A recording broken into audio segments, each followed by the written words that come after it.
everybody? Welcome back to the Dad and Cole Football Patrol. I am Dad. And I am Cole. So this is a special holiday edition, right, Cole? What is today? Easter. Easter, that's right. And it's also April Fool's Day. April Fool's Day. But apparently, this is not a joking matter. There was a topic that you brought up to me today that is swirling around the NFL, a trade rumor. So we wanted to get on and do a quick hit episode. So tell me what you were thinking about that you heard in the grapevine of the NFL. Odell Beckham Jr. might get traded. Yeah, so when you hear of like a superstar name like this, ODB, Odell Beckham, one of the elite premier wide receivers in the NFL, your initial thoughts to him possibly being traded? Do you think New York is seriously considering this? Do you think maybe they're just trying to send him a message? If you were the Rams, are you really trying to, just what are your initial thoughts to all this craziness? The Jets. You think the Jets can be players in this? So tell me, what are your thoughts? That the Jets could get him. You do? So the Jets are a organization that's kind of in transition. They have an older quarterback in McCown. They're probably going to be drafting a guy. I don't know if it makes sense to me for a team like the Jets to go out and make a big splash move for an Odell Beckham. To me, if a team's going to trade for ODB, it's a team that's like one step away from really making... Am I boring you with my answer? Are you yawning on top of me while I'm talking? To me, it needs to be a team that's like one step away from making a real serious playoff run. And I don't think a team with a kind of newish head coach and Todd Bowles can really deal with kind of the circus atmosphere that would go along with making a big trade for Odell Beckham. Now, the Rams, that was a team that I had heard of on my grapevine that I listened to. And now for me, the Rams makes total sense. Sammy Watkins just departed. Nope. No, you're not feeling the Rams as a good fit? No, they have Cooper Kupp, Robert Woods, Jared Goff. No, well, to your point, they already do have some receivers there in Kupp and Woods, but I feel like ODB is just a whole other level beyond those guys, and he's also just a more dynamic playmaker, where Cooper Kupp's kind of like a slot guy, moving the chains, picking up a third down conversion here and there, where ODB can just blow the top off of a game in one strike with one play. But I don't know.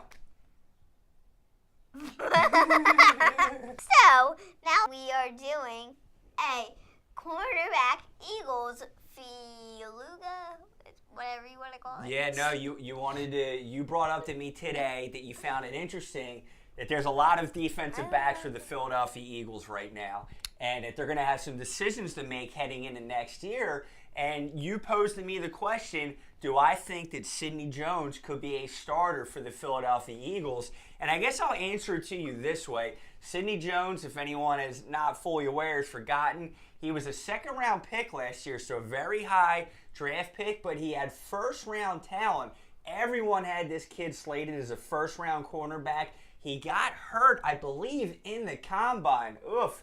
Could you imagine that, making it to the combine and getting hurt there? No. So I believe he got hurt in the combine. He basically sat out all of last year. He did make an appearance, I think, in the final 1 to 2 regular season games of the Eagles. But anyway, my point is, first-round talent taken in the second round. Now, I got to be honest, I was a little annoyed at Howie when he did. I thought there was some sort of reach. I thought we had some real needs to be filled, and that second-round pick was a coveted pick, and to get a guy who just torn his Achilles. Listen, I don't blame Howie for anything anymore. Howie got me the grand prize of a lifetime, so I'm never going to complain about Howie Roseman ever again for the rest of my life.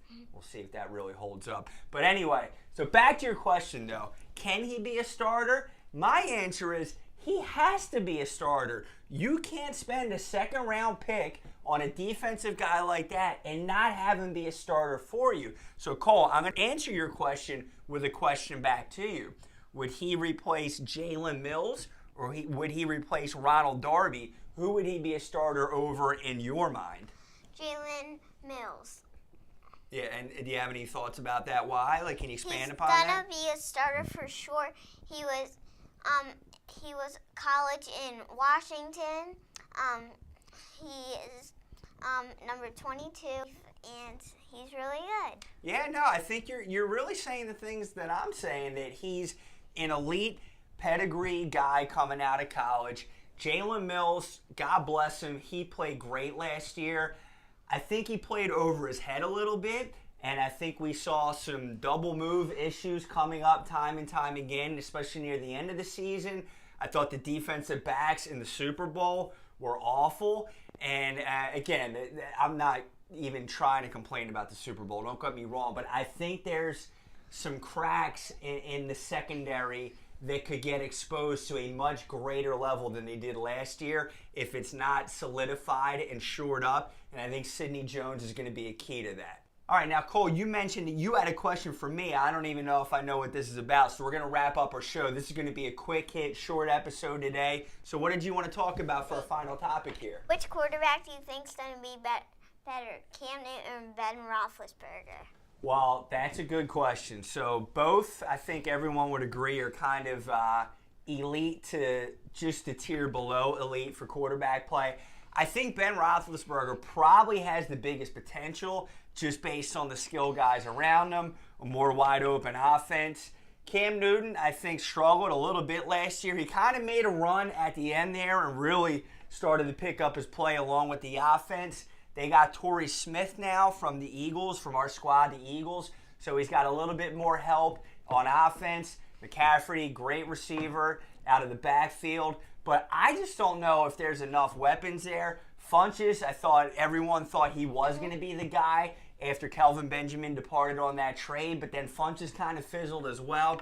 So I would have to answer Big Ben. However, with a talent like Cam, I mean, there's always the potential for him to just put together a skyrocket MVP-type career, especially if he gets those rushing touchdowns going again, where if he were to get like 6 to 8 rushing touchdowns, then who knows? Like the upside, I think, is higher with Cam, but I think the baseline, as far as the minimal, what we expect out of these guys, is a little bit higher with Big Ben, if that were to make sense. Who do you think? Ben Roethlisberger. And why so? Because he has better targets. He's not like Cam Newton though. Because he can scramble though. But Ben Roethlisberger has the height to see over those big defensive linemen, and he can also duck through tackles. Yeah, he does have.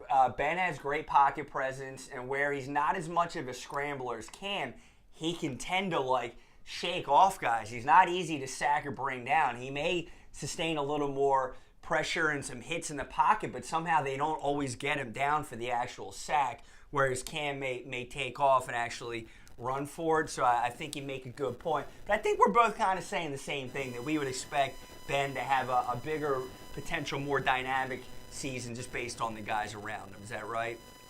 All right, guys. Well, listen, we appreciate you checking out this shortened holiday season episode. We just had some trade rumors burning on the rumor mill, so we wanted to jump on here and talk about them with you. Thanks for checking out the episode of the Dad and Cole Football Patrol number 4. See ya. Yeah, we'll see you later. Bye, guys.